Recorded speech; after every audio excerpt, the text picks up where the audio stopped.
Qala al-musannifu rahimahullahu ta'ala wa nafa'ana bi ulumihi fid dharaini. Amin.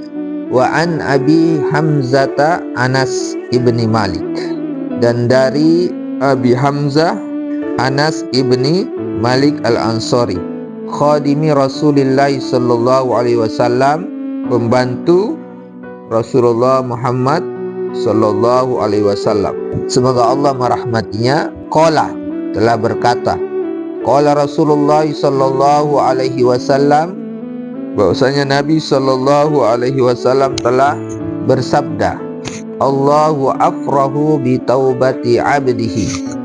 Allah sangat bergembira atau berbahagia bi taubati abdihi, dengan tobat seorang hamba. Ini afrah adalah sifat daripada manusia. Gembira itu adalah sifatnya kita sebagai manusia. Biasanya kebahagiaan dan kesenangan itu ada sebabnya, termasuk Allah Subhanahu wa ta'ala. Mengapa Allah Subhanahu wa ta'ala menjadi bahagia, menjadi senang? Itu disebabkan oleh taubatnya seorang hamba. Jadi Allah sangat senang, tetapi jangan kita artikan Allah itu bersifat seperti ini. Ini perlu kita takwilkan, karena bahagia itu adalah sifat daripada makhluk. Sedangkan Allah Subhanahu wa ta'ala itu adalah laisa kamislihi syai'un. Allah Subhanahu wa ta'ala berbeda dengan makhluknya, tidak ada samanya. Maka makna berbahagia yang paling tepat di sini adalah Allah ridho, atau Allah akan memberikan pahala terhadap hamba-hambanya yang kembali kepadanya dengan sungguh-sungguh. Anak-anakku yang dimuliakan Allah Subhanahu wa ta'ala, di dalam hadis ini juga memberikan kita satu pelajaran. Jangan berputus asa dari rahmat Allah Subhanahu wa ta'ala. Selama kita mau kembali kepada Allah Subhanahu wa ta'ala, maka Allah Subhanahu wa ta'ala akan terima. Sehingga Allah sangat suka terhadap ahli maksiat yang kembali kepada Allah Subhanahu wa ta'ala. Bahkan dalam riwayat disebutkan, orang yang ahli maksiat yang kembali bertobat kepada Allah Subhanahu wa ta'ala seperti orang yang tidak memiliki dosa lagi. Jadi Allah Subhanahu wa ta'ala langsung mengampuninya, seperti kertas putih yang tidak ada tinta hitam di dalamnya. Kembali, apalagi kalau kita bukan ahli maksiat.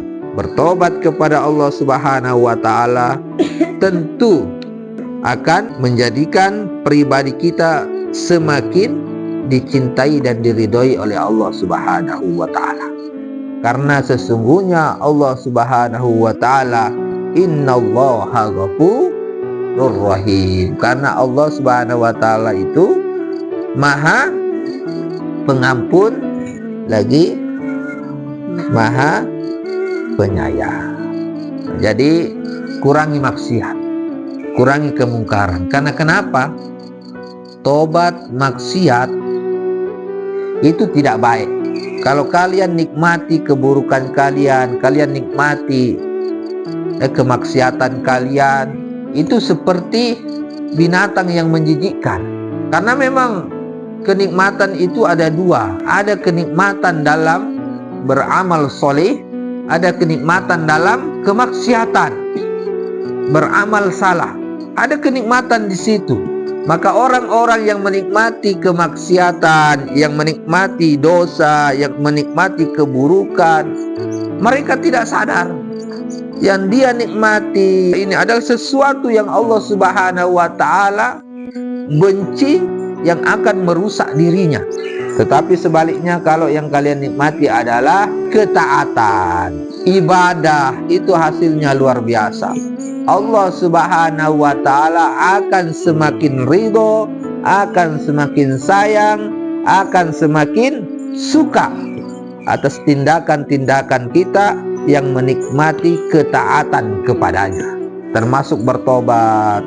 Kalian ucapkan astagfirullah.